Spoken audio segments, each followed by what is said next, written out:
నా పేరు సంతోష, మాది భద్రం వినాస్ గ్రూప్. అందులో నేను 2007లో జాయిన్ అయినా. నమస్కారం, నా పేరు సంతోష. మా ఊరు గుమ్మడిదల్ల. నేను 2007వ సంవత్సరంలో గ్రూప్లో జాయిన్ అయినా.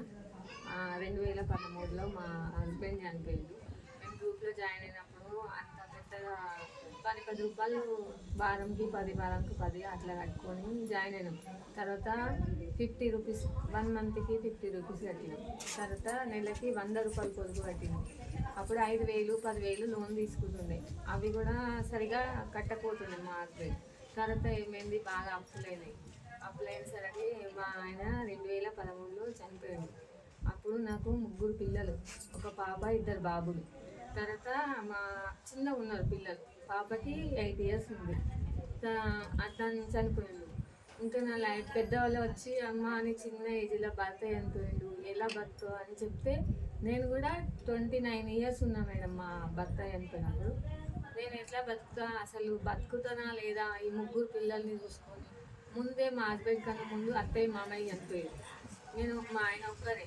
నేను ఎట్లా బతకాలి, ఎట్లా చేయాలి, అప్పులైనాయి, 6 లక్షలు అప్పులైనాయి. ఈ పిల్లల్ని ఎలా చదివించాలి, ఎలా బతకాలి, అసలు నేను కూడా చనిపోవాలా అని అనిపించింది.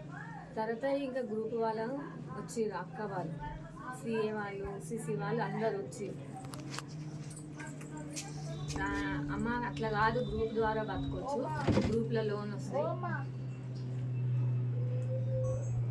అక్క వాళ్ళని వచ్చి సిసి మేడం, అక్క వాళ్ళు వచ్చి అలా కాదమ్మా బతుక అయిపోలేదు, నువ్వు ఎందుకు అంత బాధపడుతున్నావు, మీ ఆయనకి ఇన్సూరెన్స్ ఉంది, ఇన్సూరెన్స్ వచ్చింది 30,000 అని నాకు 30,000 ఇచ్చింది మేడం. ఇస్తే అప్పుడు ఒక చిన్న మిషన్ ఇది ఒకటే ఉండే, దాని 30,000తో ఇంకొక ఆ మిషన్ తెచ్చుకొని తర్వాత కట్ పీసులు దొరుకుతాయి, అవి తీసుకొచ్చి డిజైన్ టాప్స్ కుట్టడము అలా స్టార్ట్ చేసిన బిజినెస్. అట్లా టాప్స్ కుట్టి కంపెనీకి వెళ్ళే పిల్లలు, ఆడపిల్లలు ఉంటారు కదా, అమ్మ నేను ఇట్లా టాప్స్ కుడుతున్నాను, నాకు తీసుకోండి తక్కువ ఇస్తా అని. ఒక టాప్ వచ్చేసి లైనింగ్ వేసి నేను కుట్టి 120 రూపీస్కి ఒక టాప్స్ అమ్మడం స్టార్ట్ చేసిన. అట్లా ఒక్కరు పోయి 4గురికి చెప్పడం, 10 మందికి చెప్పడం, అలా చాలా గిరాకైంది. అప్పుడు నేను ఒక్కదాన్ని కుట్టినవి కూడా అందలేవు టాప్. అందాక ఇంకొక అమ్మాయిని కుట్టడానికి తెచ్చుకున్నా. 2 మిషన్లు ఉన్నాయమ్మ నా దగ్గర, నువ్వు వచ్చి కుట్టా అని చెప్పేసి ఆమెకు నెలకు ఒక 5,000 ఇచ్చి కుట్టడం ఇంకొక అమ్మాయిని పెట్టుకున్నాం. అలా అమ్మాయికి నేర్పించిన. అండ్ 5,000 నుంచి 8,000 వరకు ఇస్తున్నా మేడం. నాదే అంత మెటీరియల్ నేనే కటింగ్ చేసి ఇస్తాను. పొద్దున 10కి వస్తుంది, 5కి అట్లా వెళ్ళిపోతుంది. టాప్స్ కుడతాను, అంబ్రెల్లా టాప్స్ కుడతాను. రోజు ఒక 10 టాపులు మినిమం అమ్ముతాను మేడం నేను. అట్లా స్టార్ట్ చేసి తర్వాత మళ్ళీ ఒక 1 lakh అప్పు తీసుకొని ఎక్కువ చిన్న స్టార్ట్ చేసిన బిజినెస్ని ఎక్కువ పెద్ద మొత్తాన తెచ్చుకున్నా. క్లాతులు అవి తెచ్చుకొని తర్వాత పెద్ద మిషన్ తెచ్చుకున్నా 25,000. ఇంకొకరిని హెమ్మింగ్ చేయడానికి, పీకో చేయడానికి ఇంకొక మనిషిని, 2 పెట్టుకున్నాను.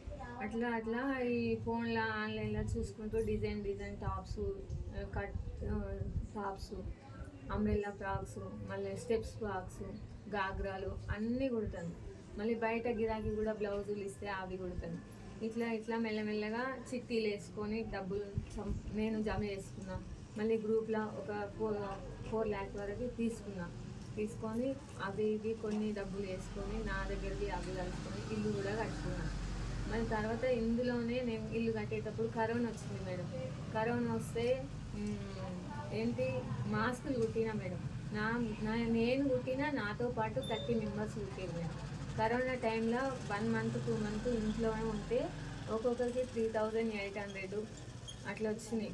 మెటీరియల్ నేను తీసుకొచ్చి కుట్టిపించిన, వాళ్ళకి డబ్బులు వచ్చినాయి, నాకు కూడా 30,000 వరకు మిగిలినాయి మేడం. గ్రామ పంచాయతీలకు కుట్టించింది. మా పాపని CMA చదివిపిస్తున్నా. ఇంకొక 1.5 year ట్రైనింగ్ చేస్తే ఆమె CMA కంప్లీట్ అవుతుంది. 2 బాబులకి MJP హాస్టల్లో సీట్ వచ్చింది 5th క్లాస్ నుంచి. వాళ్ళు 10th క్లాస్ వరకేమో హాస్టల్లో చదివారు. ఇప్పుడు 10th అయిపోయిన తర్వాత బయట ప్రైవేట్లో చదివిపిస్తున్నాను. ఒక బాబు 2nd year కంప్లీట్ అయిపోయింది, డిగ్రీ చదువుతుండు. ఇంకొక బాబు 1st year కంప్లీట్ అయిపోయింది, 10th కంప్లీట్ అయిపోయింది, 1st year చదువుతుంది. ఇప్పుడు రీసెంట్గా నేను బర్రెలు తెచ్చుకొని పాల బిజినెస్ కూడా స్టార్ట్ చేద్దాం అనుకుంటున్నాను. అంతకుముందు నాకు PMJP కింద గ్రైండరు, వెల్లుల్లి పేస్ట్ గ్రైండ్ చేసే మిషన్ 2 వచ్చినాయి నాకు. అది కూడా ఇడ్లీ పిండి దోశ పిండి తయారు చేసి సాయంత్రం పూట అది కూడా సేల్ చేస్తుంది.